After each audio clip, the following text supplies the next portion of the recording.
प्यारे विद्यार्थियों, स्वागत है आपका अपने YouTube चैनल पे। और अपने बेसिक बायोलॉजी के अंदर कोशिका और तरल मोज़ेक मॉडल के बारे में अध्ययन कर चुके हैं। आज अपने अध्ययन करेंगे गुणसूत्रों के बारे में, यानी कि गुणसूत्रों की जो संरचना होती है वो किस प्रकार से होती है और इसकी परिभाषा किस प्रकार से होती है, और अलग अलग जीवों में, अलग अलग पौधों में उनकी संख्या कितनी होती है, उनका अपने अध्ययन करेंगे आज। चलिए देखते हैं। सबसे पहले गुणसूत्र यानी कि क्रोमोसोम। क्रोमोसोम की खोज करने वाले वैज्ञानिक का नाम है स्ट्रॉसबर्गर, यानी कि स्ट्रॉसबर्गर ने सबसे पहले कोशिका विभाजन के अंदर इन विशेष संरचनाओं को देखा था और इस प्रकार गुणसूत्रों की खोज हुई थी 1875 के अंदर। उसके बाद इन्हीं विशेष संरचनाओं को जो नाम दिया था गुणसूत्र क्रोमोसोम, वो थे वोल्डेयर। वोल्डेयर ने सन 1888 के अंदर इन विशेष संरचनाओं को नाम दिया। क्रोमा का मतलब होता है रंगीन संरचनाएं, यानी कि जो क्रोमा होते हैं, ये नाम में देखा जाए तो क्रोमो के अंदर क्रोमा नाम मतलब रंगीन संरचनाएं, और सोमा यानी कि जो सोम बोलते हैं, सोमा का मतलब होता है काय, यानी कि रंगीन जो संरचनाएं पाई जाती है, उन रंगीन संरचनाओं को नाम दिया था गुणसूत्र किन्होंने, वोल्डेयर ने। ठीक है। उसके बाद में एक विशेष परिकल्पना दी गई थी सट्टन और बावेरी के अनुसार। किनके अनुसार? सट्टन और बावेरी के अनुसार 1972 में एक विशेष परिकल्पना, जिनको गुणसूत्रीय परिकल्पना भी कहा जाता है, इसी परिकल्पना के अंदर एक परिभाषा दी गई थी कि प्रत्येक जीव में गुणसूत्रों की संख्या निश्चित होती है। जैसे इंसान में पाए जाते हैं 23 जोड़े गुणसूत्र, यानी कि संख्या में कितने होते हैं? 46, और उनकी संख्या निश्चित होती है और ये सब जोड़े में पाए जाते हैं, यानी कि एक विशेष प्रकार से ये जोड़े के अंदर होंगे, हैप्लॉइड होंगे, डिप्लॉइड भी होते हैं। ठीक है। तो ये इनकी विशेष परिकल्पना है। और परिभाषा के अंदर आपको ये परिभाषा याद रखनी कि ये परिभाषा किन वैज्ञानिकों ने दी थी कि प्रत्येक जीव में गुणसूत्रों की संख्या निश्चित होती है और ये सदैव जोड़े में पाए जाते हैं। तो ये कहा था सट्टन और बावेरी ने। ठीक है। उसके बाद में इसकी स्ट्रक्चर यानी क्रोमोसोम किस प्रकार से दिखाई देते हैं, लेकिन उससे पहले ये पाए कहाँ पे जाते हैं वो देख लेते हैं। अगर बात करें, हम लोगों ने कोशिका पढ़ी थी, उसके अंदर केंद्रक भी पढ़ा था। केंद्रक में धागे नुमा विशेष संरचनाएं पाई जाती है, जिन्हें कहते हैं क्रोमेटिन। क्या बोलते हैं इसको? क्रोमेटिन कहा जाता है। और क्रोमेटिन आपस में जुड़कर निर्माण करते हैं गुणसूत्र का। हमने पढ़ा था कि ये संरचनाएं इस प्रकार से आपस में जुड़ जाती है और भुजाओं का निर्माण करती है। इन्हें कहा जाता है क्रोमोसोम, यानी कि गुणसूत्र। गुणसूत्र के अंदर पाया जाता है डीएनए, यानी कि डीएनए, डीऑक्सीराइबोज न्यूक्लिक एसिड। और डीएनए में पाए जाते हैं छोटे छोटे इसके भाग, यानी कि डीएनए के प्रत्येक खंड में इसकी सबसे छोटी इकाई पाई जाती है, जिसको बोलते हैं जीन। जीन्स जो पाए जाते हैं, अगर देखा जाए तो आनुवांशिकता की सबसे छोटी इकाई वो कहलाती है जीन। क्या कहलाती है? जीन। और जो वाहक की बात की जाए कि हेरिडिटी, जो विकल होते हैं अपने सेल्स के अंदर, कोशिका के अंदर, वो क्या होते हैं? आनुवांशिकता के वाहक क्या होते हैं? गुणसूत्र। अगर कोई भी क्वेश्चन ऐसा पूछा जाए कि आनुवांशिकता के वाहक कौन सी संरचना पाई जाती है, कौन सी कहलाती है, तो वो होती है गुणसूत्र। ठीक है। उसके बाद अगर आनुवांशिकता की सबसे छोटी इकाई, सबसे छोटी संरचना के बारे में पूछे, सबसे छोटी यूनिट के बारे में पूछे, तो वो होती है जीन। क्या होते हैं? जीन होते हैं। ओके। तो ये आपको पता होना चाहिए। गुणसूत्र पाए कहाँ पे जाते हैं? कोशिका के केंद्रक में ये पाए जाते हैं। और विशेष संरचनाएं क्रोमेटिन से इसकी बनी होती है। क्रोमेटिन के धागे होते हैं जो आपस में जुड़ जाते हैं। ठीक है। उसके बाद इसकी संरचना देखते हैं गुणसूत्र की, किस प्रकार से इसकी संरचना पाई जाती है।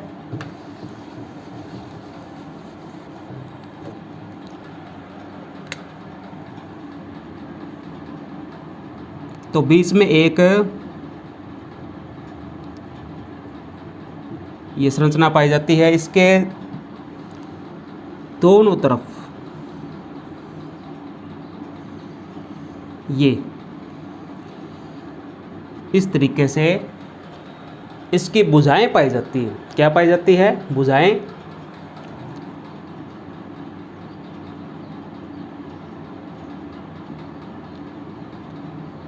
और इन भुजाओं के अंदर विशेष तंतु पाए जाते हैं जिनको कहा जाता है तर्कु तंतु।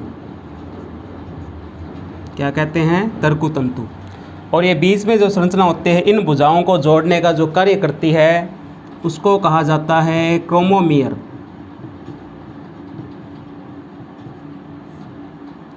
क्रोमोमियर यानी कि गुणसूत्र बिंदु।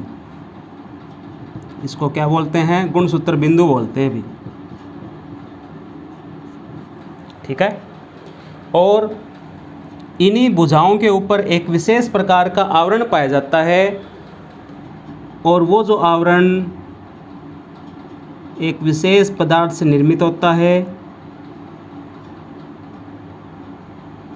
उसे कहा जाता है पेलिकल। क्या कहते हैं अभी? पेलिकल कहते हैं। यानी इस आवरण को कहा जाता है पेलिकल। ठीक है। फिर उसके इन भुजाओं के ये जो भुजाएं होती है ये एक प्रकार से पुत्री क्रोमेटिन, यानी इस भाग को पुत्री क्रोमेटिन भी कहा जाता है, क्योंकि ये लगातार विभाजन करती है।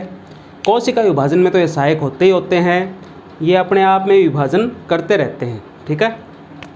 और इनमें स्वतः जनन की सबसे खास बात, इसमें ऑटोजेनेसिस यानी कि स्वतः जनन की क्षमता पाई जाती है गुणसूत्रों के अंदर। ठीक है। फिर इसके इन भागों पे अंतिम सिरों पे एक विशेष संरचना जुड़ी होती है।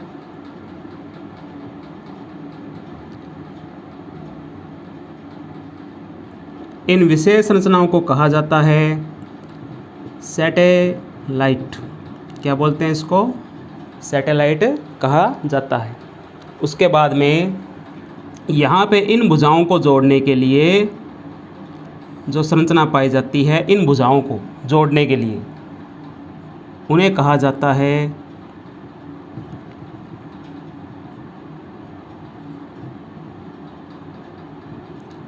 काइनेटोफोर। क्या बोलते हैं इनको? काइनेटोफोर बोलते हैं इन भुजाओं को। यहाँ पे प्राथमिक संकीर्णन होता है, यानी कि भुजाओं को जोड़ने का कार्य होता है, और दूसरा संकीर्णन यानी कि यहाँ पे क्या होता है? प्राथमिक संकीर्णन यानी कि इन भागों को जोड़ने का कार्य होता है, और यहाँ पे होता है द्वितीयक संकीर्णन, क्योंकि इन भुजाओं से जो विशेष संरचनाएं जुड़ी होती है उन्हें कहा जाता है सैटेलाइट। क्या कहते हैं? सैटेलाइट कहते हैं। उसके बाद देखिए इसके अंदर कि गुणसूत्र के बाहरी झिल्ली को क्या बोलते हैं? पेलिकल। ये इसकी बाहरी झिल्ली होती है, इसको क्या बोलेंगे? पेलिकल बोलेंगे। कणिका रूपी संरचना के रूप में गुणसूत्र बिंदु यानी कि सेंट्रोमियर पाया जाता है। यानी ये वाला जो भाग होता है इसको सेंट्रोमियर भी कहते हैं। ठीक है। इसको सेंट्रोमियर भी कहा जाता है, और जो गुणसूत्रों की भुजाओं को आपस में जोड़ने का कार्य करता है। ठीक है। अगर बात करें क्रोमोमियर की, तो क्रोमोमियर ये संरचना तो होती है, लेकिन इसके अंदर भी और मणके नुमा यानी कि छोटे छोटे बिंदु नुमा संरचना पाई जाती है, उन्हें भी क्रोमोमियर कहा जाता है। ठीक है। उसके बाद में इसमें काइनेटोफोर संरचना उपस्थित होती है जो कोशिका विभाजन में सहायता करती है। यानी कि काइनेटोफोर संरचना इसमें पाई जाती है, स्ट्रक्चर पाई जाती है, जो सेल डिवीजन में हेल्पफुल होती है, सहायता करती है। उसके बाद में इसके अंतिम सिरे टीलोमियर्स कहलाते हैं। यानी इसके जो अंतिम भाग होते हैं ना, ये वाले भाग जो इसके ये वाले भाग होते हैं, इसके अंतिम भाग, इन्हें पुत्री क्रोमेटिन और टीलोमियर्स भी कहा जाता है। ठीक है। तो ये इसकी संरचना है, ये आप लोग नोट डाउन कर सकते हैं। इसके अंदर अगर और बात की जाए तो ये इसके मुख्य भाग होते हैं। उसके अंदर हमने बात ये की थी कि जो यूकैरियोटिक कोशिकाएं होती है, यूकैरियोटिक जो कोशिकाएं होती है उनके अंदर जो गुणसूत्र पाए जाते हैं उनका निर्माण किससे होता है। यानी कि ये कई बार क्वेश्चन पूछ लेते हैं कि गुणसूत्रों का निर्माण किन रासायनिक पदार्थों से होता है, तो वो डीएनए से निर्मित होते हैं, प्लस में हिस्टोन प्रोटीन पाई जाती है, प्लस में नॉन हिस्टोन प्रोटीन पाई जाती है, ठीक है, और साथ में फॉस्फोरिक अम्ल, ये सब मिलके गुणसूत्र की संरचना बनाने में सहायता करते हैं। और डीएनए के अलावा सबसे खास संरचना होती है हिस्टोन प्रोटीन। हिस्टोन प्रोटीन आपको पहले ही बताया था, हिस्टोन प्रोटीन एक प्रकार की एक कुंडलित संरचना होती है जो गुणसूत्र की संरचना बनाएगी, लेकिन उसके चारों ओर डीएनए को लपेटने का यानी कि फोल्डिंग करने का भी कार्य करती है। और ये विशेष संरचना कहलाती है हिस्टोन प्रोटीन। क्या कहलाती है? Histone protein. और उसके अलावा अपने अगर बात करें प्रोकैरियोटिक कोशिका की, प्रोकैरियोटिक कोशिका में डीएनए तो होता है, लेकिन ना तो इसमें हिस्टोन प्रोटीन पाई जाती, ना ही इसमें नॉन हिस्टोन प्रोटीन पाई जाती, और ना ही इसमें फॉस्फोरिक अम्ल पाया जाता। किसमें? प्रोकैरियोटिक कोशिकाओं के अंदर। और इसकी सबसे खास पहचान ये होती है, इसमें जो गुणसूत्र पाए जाते हैं वो नेक्ड क्रोमोसोम कहलाते हैं। क्या कहलाते हैं? नेक्ड क्रोमोसोम, यानी कि नग्न गुणसूत्र कहलाते हैं। इस पे किसी प्रकार का आवरण नहीं पाया जाता। इसमें तो पेलिकल की संरचना पाई जाती है, आवरण पाया जाता है, लेकिन इसके ऊपर किसी प्रकार का कोई भी आवरण नहीं पाया जाता, खाली डीएनए इसमें प्रेजेंट होता है, जिसके कारण ये नग्न गुणसूत्र कहलाते हैं। इसलिए अगर पूछा जाए कि नग्न गुणसूत्र किस में पाए जाते हैं, तो आंसर होना चाहिए प्रोकैरियोटिक कोशिका। और सुविकसित गुणसूत्र किस में पाए जाते हैं? सुविकसित कोशिकाओं में, जिनको बोलते हैं यूकैरियोटिक कोशिका। ठीक है, तो ये इसके अंदर गुणसूत्र किन पदार्थों से निर्मित होते हैं वो बातें, ये गुणसूत्र की संरचना आई थिंक सबसे आसान संरचना होगी, ये आप लोग डिनोट कर सकते हैं और सबसे बेटर है कि स्क्रीनशॉट ले सकते हैं। अब अपने आगे देखते हैं गुणसूत्रों की जो संख्या होती है वो जीवों के अंदर, पेड़ पौधों के अंदर किस प्रकार से पाई जाती है और कितनी कितनी ये संख्या में पाए जाते हैं।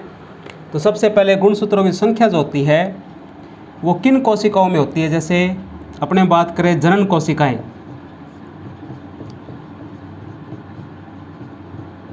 जनन कोशिकाओं में जो गुणसूत्र पाए जाते हैं कौन सी अवस्था में पाए जाते हैं? वो पाए जाते हैं अगुणित अवस्था में।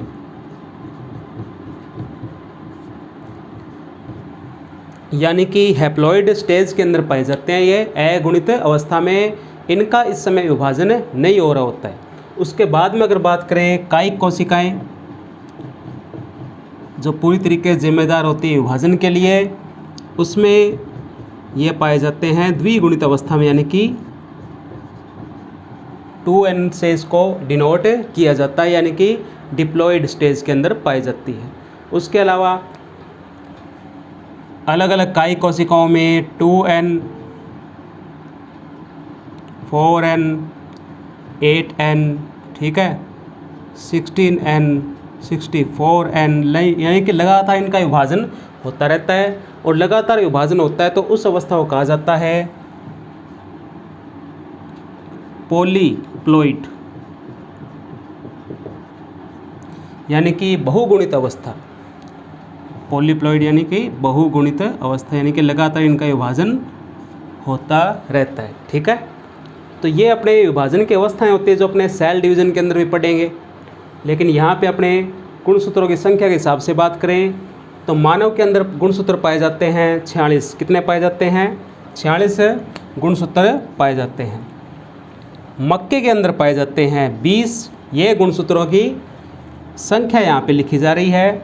जबकि अपने जोड़े में बात करें तो इसका हाफ कर दो तो 23 जोड़ी गुणसूत्र किस में पाए जाते हैं? मानव के अंदर। ठीक है, मक्के के अंदर 20, कुत्ते के अंदर पाए जाते हैं 78 यानी कि 78। मक्खी के अंदर 12। कौन सी मक्खी? ये घरेलू मक्खी होती है, डोमेस्टिका ये मक्खी होती है। 12 इसके अंदर यानी कि 6 जोड़ी पाए जाते हैं। आलू के अंदर 48 यानी कि 48। गेहूं के अंदर 42 42। कबूतर के अंदर 80। बिल्ली के अंदर 38 यानी कि 38। चूहे के अंदर 42 गुणसूत्र। मेंढक के अंदर 13 गुणसूत्र यानी कि एक जो गुणसूत्र होते हैं ना आधे आधे जुड़ के बनते हैं इसके अंदर, इसलिए 13 गुणसूत्र, टोटल संख्या 13 गुणसूत्र। मटर के अंदर 14 गुणसूत्र यानी कि 7 जोड़ी। अब 7 जोड़ी विपर्यासी लक्षण वाले पाए जाते हैं। प्रभावी अप्रभावी लक्षण वो अपने जेनेटिक्स यानी कि आनुवांशिकता वाले चैप्टर के अंदर पढ़ेंगे। गोरिल्ला जो किससे समानता रखता है? मानव से, क्योंकि उत्पत्ति के आधार पे बंदर गोरिल्ला जैसे जो जीव थे वही सबसे पहले इनके पूर्वज रह चुके हैं। इसमें मानव की तुलना में बस 2 गुणसूत्र फालतू पाए जाते हैं, इनकी 48 पाए जाते हैं। ठीक है, एक बार फिर से देख लेते हैं। गोरिल्ला 48। पायसमस्टाइवम यानी कि मटर का वैज्ञानिक नाम बोला जा रहा है 14। राना टिग्रीना 13। रेटस 42। केना ये फाइलस कैटस 38। कबूतर यानी कि कोलंबस लेबिया 80। ट्रिटिकम एस्टाइवम 42। आलू यानी कि सोलेनम टूबोसोम 48। मक्खी डोमेस्टिका 12। कुत्ते के अंदर यानी कि इसको बोला जाता है कैनाइस फैमिलियस। कैनाइस फैमिलियस इसका वैज्ञानिक नाम होता है 78। उसके बाद मक्के के अंदर यानी कि जिया मेज के अंदर 20 और होमो सैम्पियंस 46, 23 जोड़ी गुणसूत्र के रूप में ये पाए जाते हैं। आई होप ये आपके समझ में आया होगा, क्योंकि ये जो संख्याएं जो होती है ये एग्ज़ाम के अंदर पूछ ली जाती है, और ख़ास कर जो कंपटीशन एग्ज़ाम होता है उसके अंदर, क्योंकि ये संख्याएं निश्चित रूप से NCERT और RBSC जो अपना सिलेबस है, पाठ्यक्रम है, उसके अंदर ये किताबों के अंदर ये आपको संख्याएं मिलेगी। तो ये संख्याएं आपको याद होनी चाहिए और इसको आप नोट डाउन कर सकते हैं। अब बारी उन 2 प्रश्नों की जो आपसे पूछे गए थे लास्ट क्लास के अंदर। तो वो पहला प्रश्न ये था कि केंद्र की खोज किस वैज्ञानिक ने की थी? तो इसका सही जवाब है रॉबर्ट ब्राउन। रॉबर्ट ब्राउन ने 1831 के अंदर जो पादप कोशिकाएं होती है, प्लांट सेल्स जो होती है, उन कोशिकाओं के अंदर विशेष संरचनाओं का अध्ययन किया था और उन संरचनाओं का नाम दिया था केंद्रक यानी कि न्यूक्लियस। बस आपको डिफरेंस के तौर पे ये याद रखना है कि केंद्रिका जो केंद्रक के अंदर पाई जाती है उसकी खोज करने वाले वैज्ञानिक का नाम था फोंटाना, जबकि केंद्रक की खोज करने वाले वैज्ञानिक का नाम है रॉबर्ट ब्राउन। तो ये इसका सही जवाब था। अब अगला प्रश्न जो अननोन प्रश्न पूछा गया था कि किस मॉडल की तुलना वसा के समुंदर और प्रोटीन रूपी टापू यानी कि भूस्थल से की गई थी? तो इसका सही जवाब तो लास्ट क्लास में आपने भी देखा था एक मॉडल, वो था तरल मोज़ेक मॉडल। यानी इसका सही जवाब क्या है? तरल मोज़ेक मॉडल, क्योंकि इसमें वसा थी वो द्रव रूप में थी, तरल अवस्था में थी, इसलिए उस तरल अवस्था को समुद्र माना गया, जबकि प्रोटीन इसके अंदर ठोस अवस्था में पाए जाते हैं और ठोस अवस्था में पाए जाने के कारण उनको फिर किस समानता के रूप में लिया गया, यानी कि टापू के रूप में और भूस्थल के रूप में उनको दर्शाया गया, मतलब एक प्रकार से समानता दी गई। तो इसका सही जवाब था तरल मोज़ेक मॉडल, जो किन्होंने दिया था? सिंगर और निकोलसन ने। तो ये क्लास आपकी कंप्लीट हो चुकी है और 2 प्रश्न आपको अंत में मिल जाएंगे इस क्लास के अंत में। तो आई होप ये क्लास आपको पसंद आई होगी।